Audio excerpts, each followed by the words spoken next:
Kale Dren's heart thudded against his rib cage as the chain securing his wrists jolted with the docking clamp. Through the reinforced viewport of the alien transport, he glimpsed the luminous expanse of a massive orbital station, a spiraling lattice of gold and obsidian known as Sindara Prime. Market of monarchs. Nest of collectors. Graveyard of rights. Only 3 years ago, Earth had been inducted into the Galactic Accord. 1 year ago, Kale had been honorably discharged from the Terran Vanguard after serving on the Vezari front.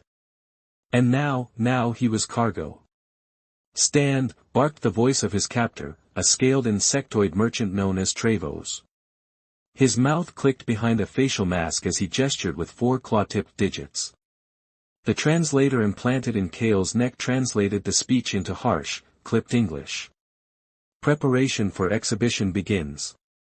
Kale stood slowly, his posture rigid from years of military conditioning. Even after all this, he wouldn't bow, wouldn't break.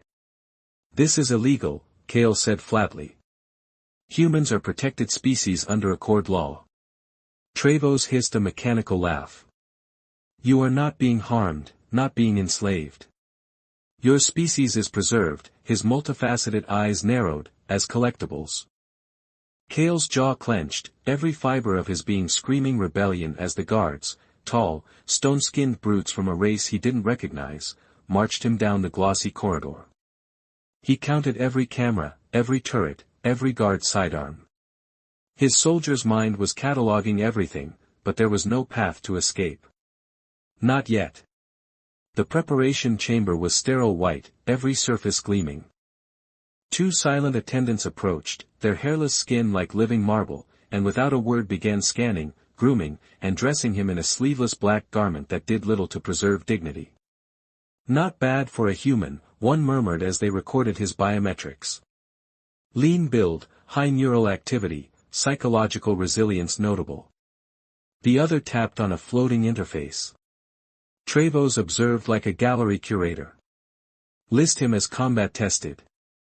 Include visuals from the Vezari siege if you can pull them from the Accord's war archive. Add display-worthy musculature and rare Terran eye color. Some collectors love a novelty. Kale said nothing. His silence was the only weapon he had left.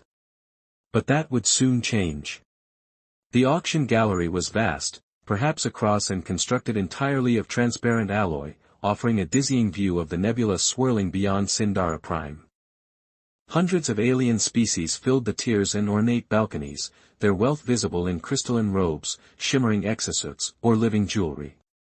Kale stood atop a slowly rotating display platform, one of 7 sentients on auction, but he was the only human. Above, stars drifted like indifferent gods.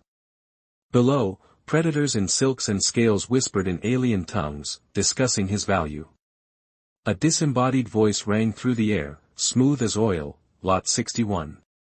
1 Kale, species Homo sapiens. Status, veteran of the Vezari conflict. Honors, Crimson Cross. Duration, 6-year combat service. Scar tissue verified. Emotional volatility, high. Adaptability, exceptional. Murmurs spread. They still die under a century, don't they? Hissed a thin-boned creature with liquid silver eyes. Such rapid entropy, came a whispering reply, but fascinating in their chaos. Like candles burning at both ends. Kale remained motionless, unflinching. They wanted a trophy, they'd get a statue. A thin being approached his platform, avian in form with feathers woven into a formal crest. It peered at Kale with a curious tilt. It understands us. Kale's lips twitched. It does. And it's sick of this parade. Gasps rippled through the balconies. Laughter followed from some quarters, others recoiled in distaste. To them, defiance from a specimen was quaint, amusing or dangerous. The bids began low, cautious. A few thousand credits here, a reluctant increase there. The numbers rose, but the excitement did not. Kale could hear it, he was too common, too short-lived, too angry. And then silence. The door at the far end of the chamber boomed open. Kale's heartbeat slowed. The crowd turned as one, voices falling to stillness. A name echoed through the gallery, spoken not by voice but by instinct, fear, and awe, Valeriana of the searing flame, sovereign of the Vulpine dominion.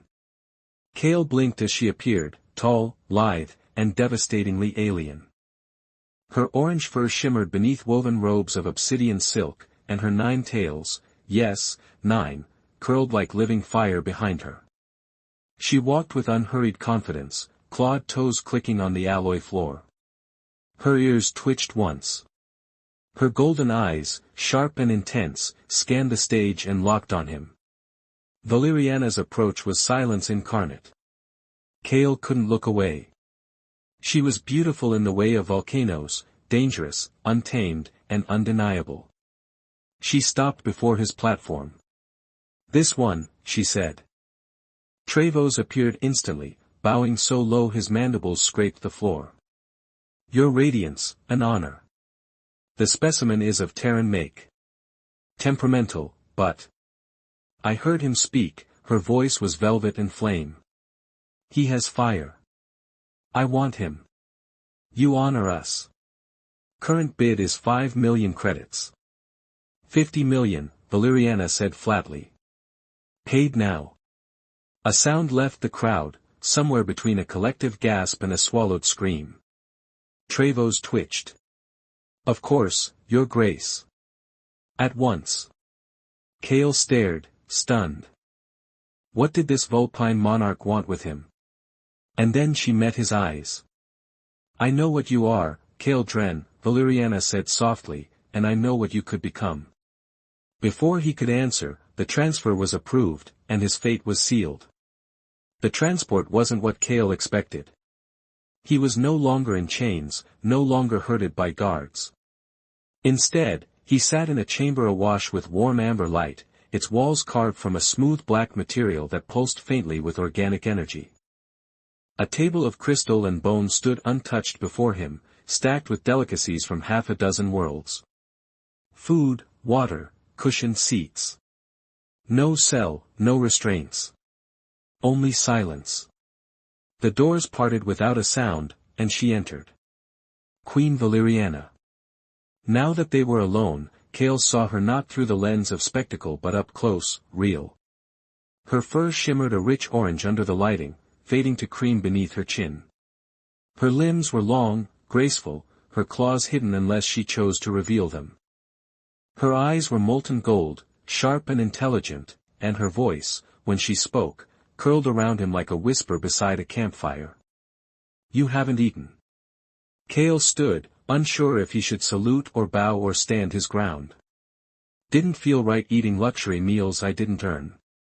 A slow smile bared a hint of fawn. So very human. He folded his arms. "Why did you buy me?" Her gaze sharpened. "Do you think you were purchased like cattle? That is how auctions usually work. I paid a price to remove you from a system that treats sentience like sculpture," she said coolly. "That does not mean you are mine. You are under my protection." Kale arched a brow. "That's a lot of credits to spend on charity." Valeriana walked slowly around the table, her tails drifting behind her like smoke trails. "You think small. I did not buy a man. I acquired a potential ally."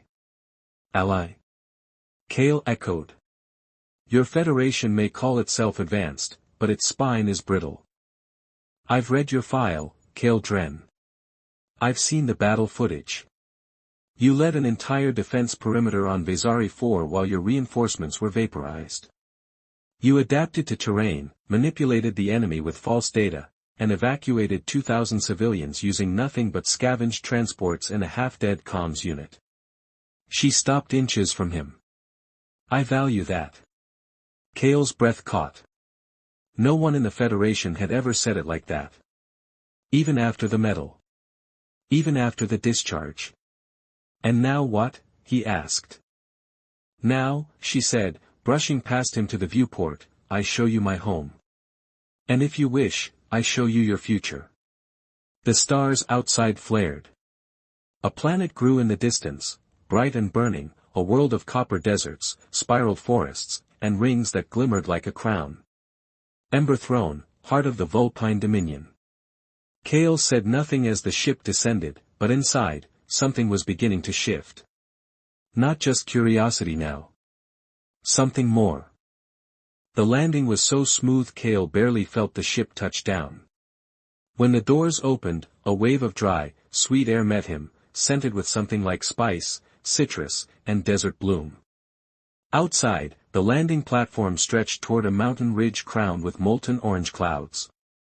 Structures of impossible geometry rose from cliffsides, not built but grown, biometal and crystal shaped by living architects. This was no Federation world. This was something older. Valeriana walked beside him, flanked by 4 silent honor guards clad in shimmering black armor that flowed with their movements like cloth. Every being they passed along the palace corridor, a kaleidoscope of furred, horned, and feathered creatures, bowed their heads, then quickly looked away. Not from her. From him. He leaned toward her. They're afraid of me. She didn't stop walking. They're afraid of what you represent. Which is change. Inside the palace, the atmosphere shifted. Every hall curved, lit by glowing roots embedded in the walls. Kale was led to a chamber that could only be described as regal, warm sandstone flooring, a garden growing vertically on one wall scented with alien herbs, furniture sized for humans, a wardrobe stocked with clothing, some Federation standard, some woven from vulpine silks. This is my room? Kale asked, skeptical. You're sweet, Valeriana corrected. You may move freely within the western wing. I've ordered your environmental controls calibrated to Earth norms. Kale narrowed his eyes. Why the hospitality?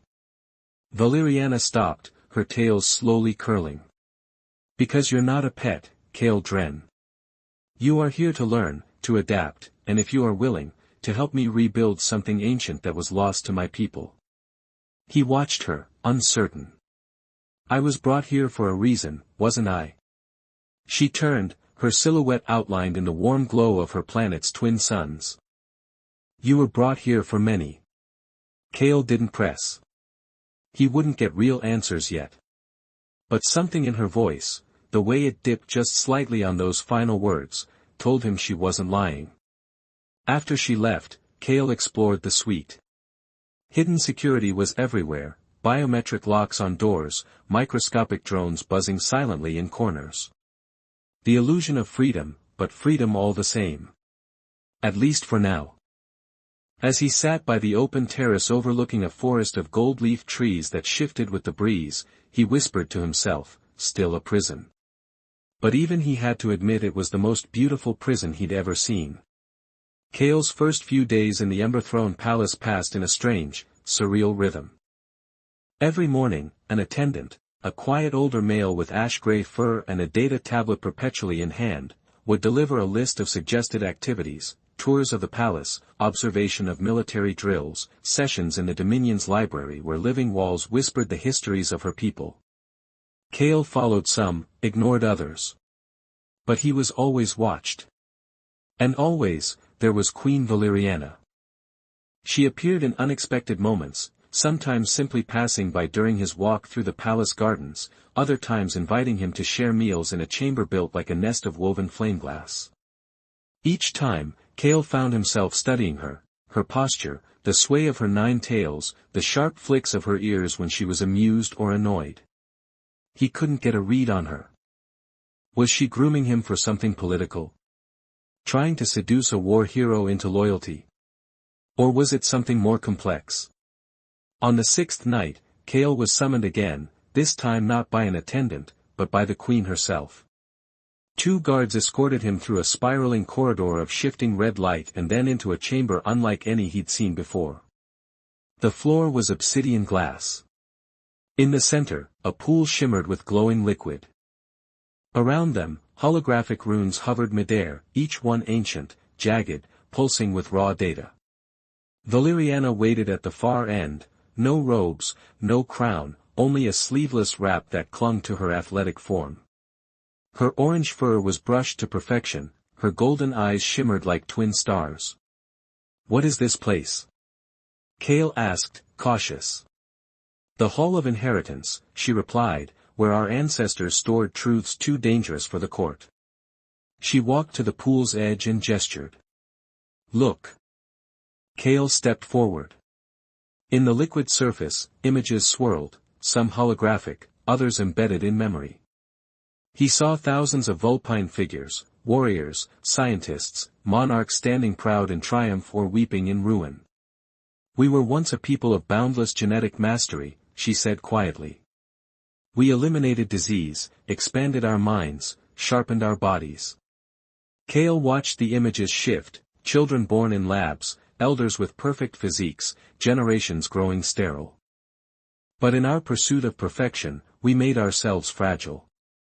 Our minds dulled from lack of challenge. Our genetic lines too narrow. Now, only one in my kind remains capable of breeding." "You," Kale whispered. She nodded once.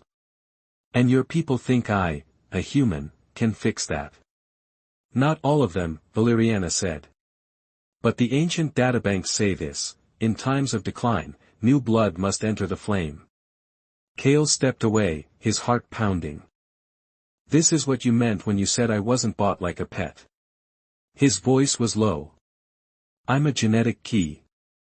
"I didn't lie," she said. "I chose you.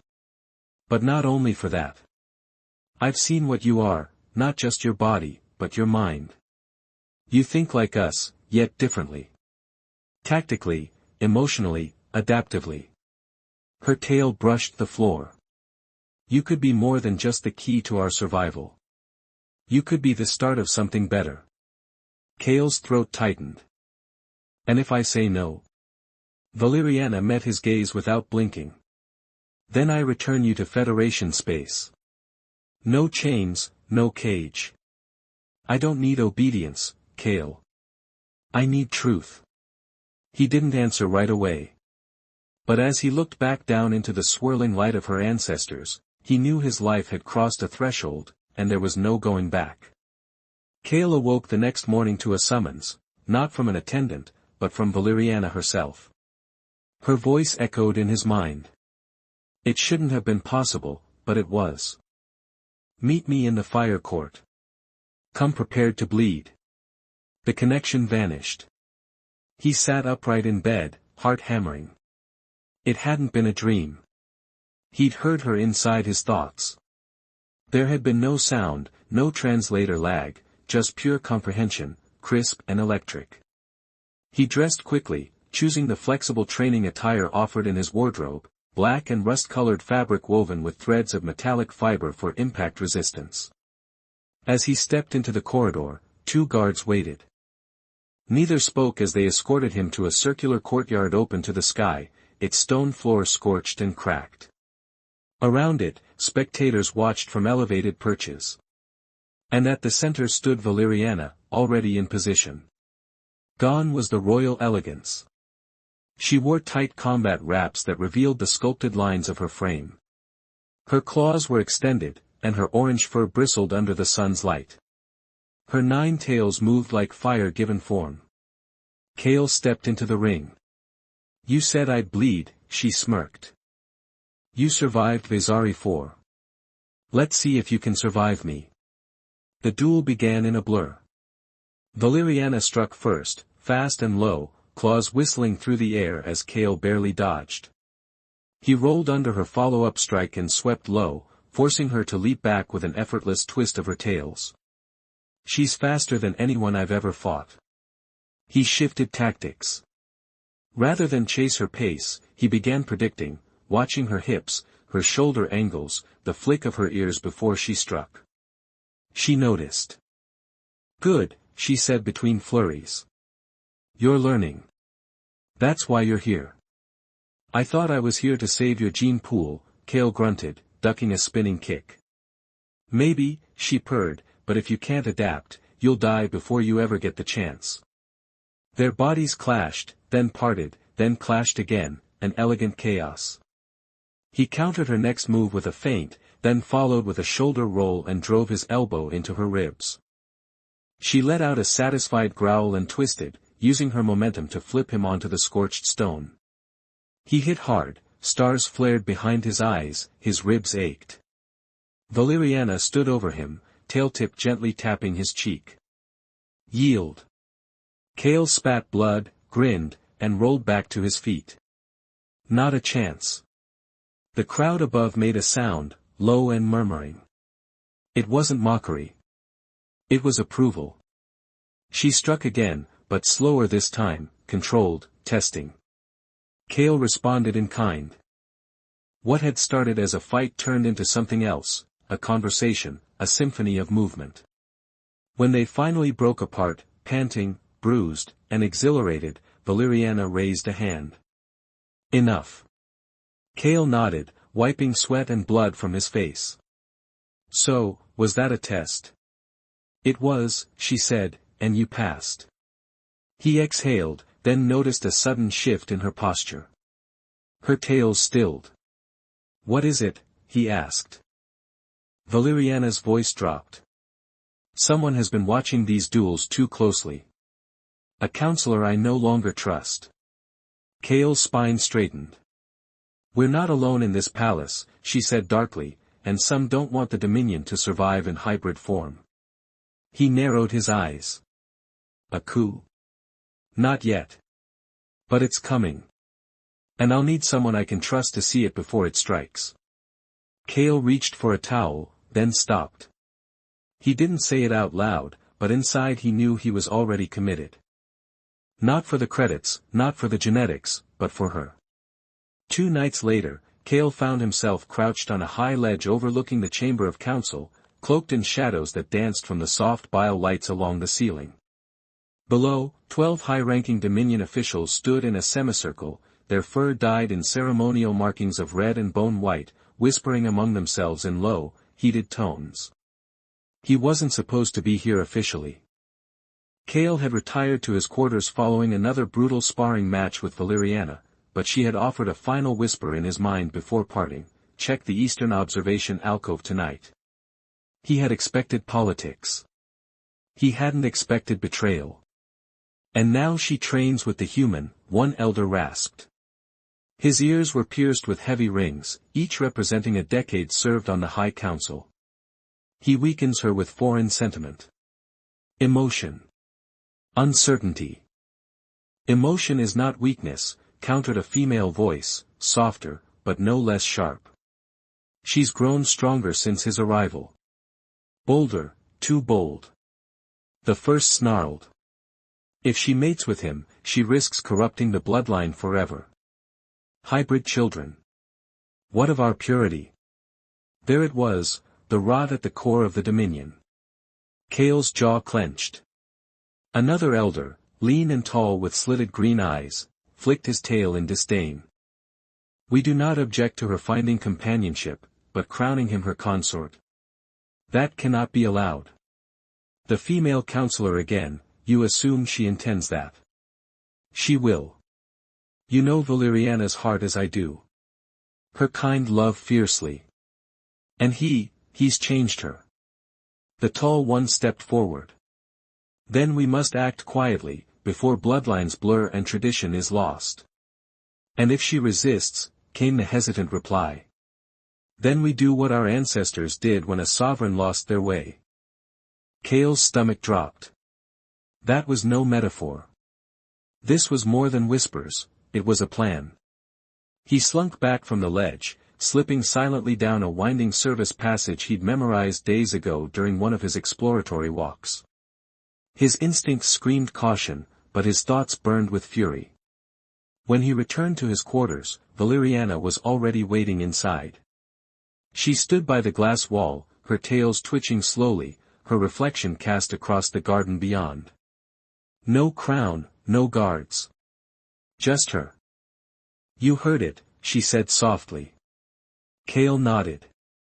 They're moving against you. They see me as a threat. I know. Why tell me to spy, then, if you already knew? She turned to face him, her eyes unreadable. Because I needed to see what you'd do when faced with betrayal. Kale paced the floor. They're planning to dethrone you. Maybe worse. She approached him, her voice low. There's an ancient law, a right of challenge. If I face a trial by combat and intellect, I may prove my path forward has merit, even if the old guard disagrees. And if you lose? Valeriana didn't blink. Then I die, and they erase everything we've begun. He took a breath. Then you're not doing this alone.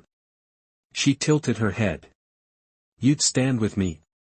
Even knowing the risks. He stepped forward, close enough to feel the warmth of her fur, the subtle tension in her muscles. I was trained to fight impossible odds. But you gave me something to fight for again. So yeah, I'm in. For the first time since he'd arrived on Ember Throne, she looked shaken. Then, slowly, her claws curled around his hand. Then we prepare, she whispered, for the trial of flame.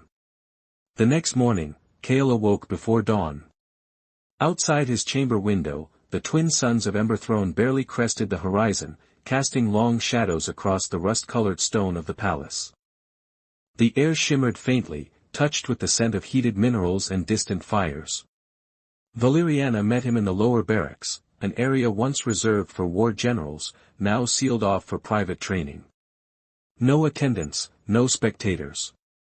Just them. She wore battle wraps again, her orange fur slightly damp with sweat from an earlier routine. Her 9 tails swept the ground behind her, and in her hands, 2 obsidian short blades that curved like fangs. Today, she said without preamble, we train for endurance. Dominion trials are more than combat, they test wit, resilience, pain tolerance. Every tradition that shaped our ancestors will be forced upon us. Kale cracked his neck, adjusting the reinforced vest he wore. Good. Pain's the only thing that ever felt honest.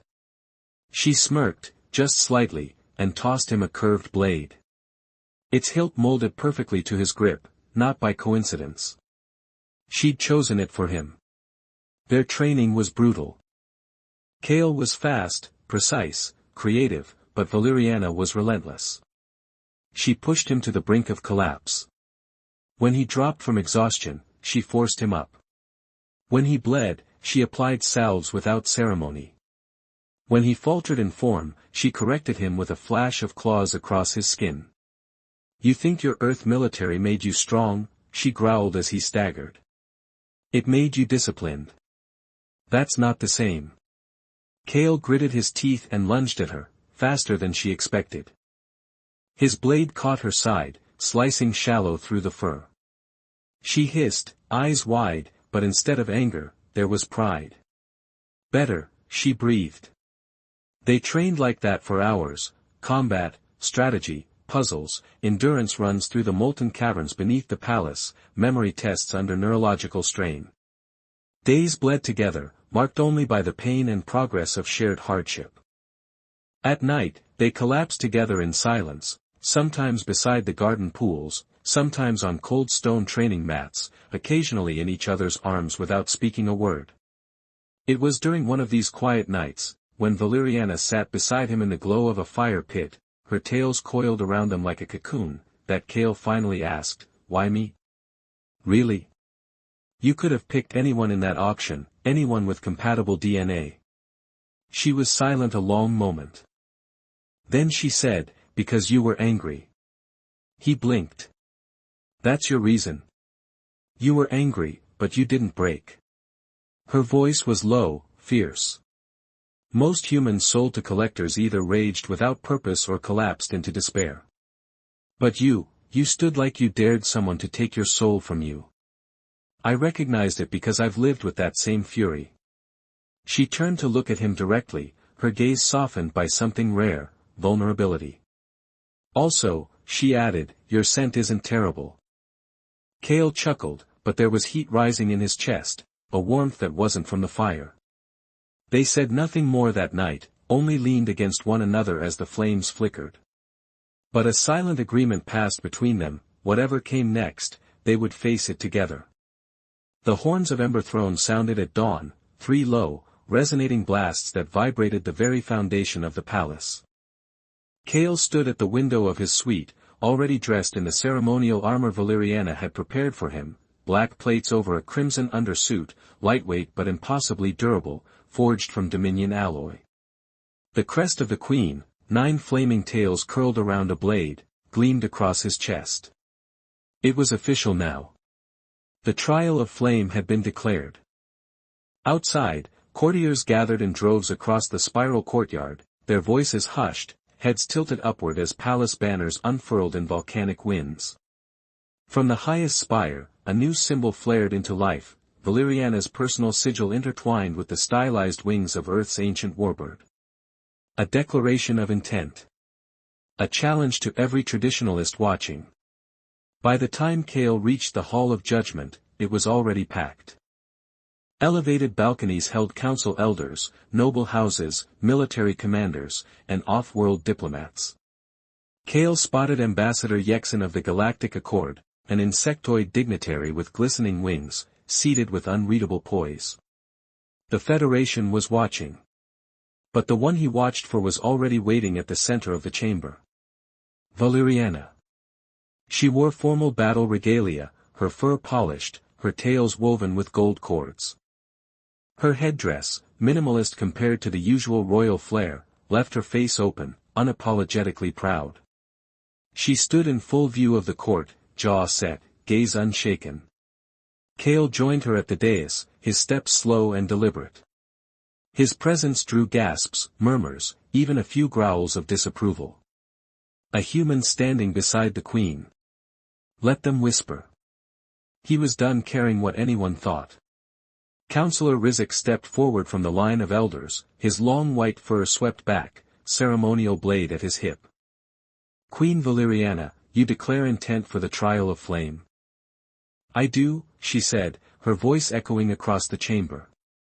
And you claim your right to defend the throne by ritual challenge rather than abdication? I do. Rizek's eyes narrowed. And your consort, this Terran male, he stands beside you willingly? Kale didn't wait for a cue. He stepped forward. I do. There was a long pause. Then Councillor Rizek turned, lifting his voice for all to hear. So it shall be. In accordance with the ancient rites, a trial of body, mind, and spirit will determine whether Queen Valeriana and her chosen consort are fit to guide the Dominion into the next era. He raised a clawed hand toward the upper tiers. Let the challengers step forth. A section of the crowd parted, and from it emerged Lord Viral, a tall, frost-pelted noble with silver eyes and an expression carved from granite. Flanking him were 2 warriors, both taller than Kale, both clearly enhanced, genetically bred for combat. Viral's voice rang with cold finality, we accept. The chamber rang with ceremonial gongs. Kale turned to Valeriana, her tail brushing his ankle as they stood side by side. You ready? He asked quietly. She bared her teeth. To make history? He nodded. Born ready. The trial's first phase began not in the arena, but beneath it. Kale and Valeriana descended together through a spiral passage hidden behind the throne dais. The walls here were ancient, carved by tools no longer remembered, lit only by veins of living crystal that pulsed with a dim silvery light. The air grew colder with each step, tinged with ozone and old metal. Kale could feel it pressing on his skin, the weight of tradition, of expectation. This wasn't just some game. It was a gauntlet designed by monarchs who had never envisioned outsiders, never a human walking these halls. They arrived in a chamber that resembled a shattered observatory. The ceiling was a dome of fractured starlight, and in its center hovered a shifting construct of cubes, spheres, and tangled energy strands. It pulsed and shifted with slow menace. The puzzle core, a test of intelligence, perception, and unity. Lord Viral's team stood across from them, stoic, prepared. The 2 warriors with him were near identical, their white pelts and sleek armor reflecting the light of the core. Their stares never left Kale. A disembodied voice spoke overhead in the ancient tongue, automatically translated through Kale's implant. The task: deactivate the core together, or perish in discord. Valeriana turned to him. This thing is older than our archives. Each incorrect move resets the sequence. Fail 5 times, and the entire chamber purges. Brutally. Kale gave a tight nod. So let's not screw up. They approached the puzzle carefully. 3 hovering nodes waited, glowing faint orange. When Valeriana reached for the first, a dozen symbols appeared midair, some moving, some fading, some changing color. Kale instantly saw a pattern. It's an algorithm, he muttered, but built in 4-dimensional logic. You can read this? She asked, glancing sideways. Not yet, Kale said, stepping closer, but I can learn it. While Viral's team already activated their first node and moved to the second, Kale shut his eyes and tried to slow his breathing. He wasn't going to outmatch bioengineered warriors in strength, but this was different. This was problem-solving under pressure. Valeriana placed her clawed hand beside his on the interface. You see the spin rate of those glyphs? Yeah. Everyone spins at a slightly different speed. I think they're counting down. She nodded. And if we don't match them? Kale smirked. Then the floor probably eats us. He worked fast, reorienting symbols, shifting layers, realigning the interface with Valeriana's help. Her instincts were sharp, she spotted patterns he missed, made intuitive leaps he couldn't. Together, they moved like a single mind split across 2 species.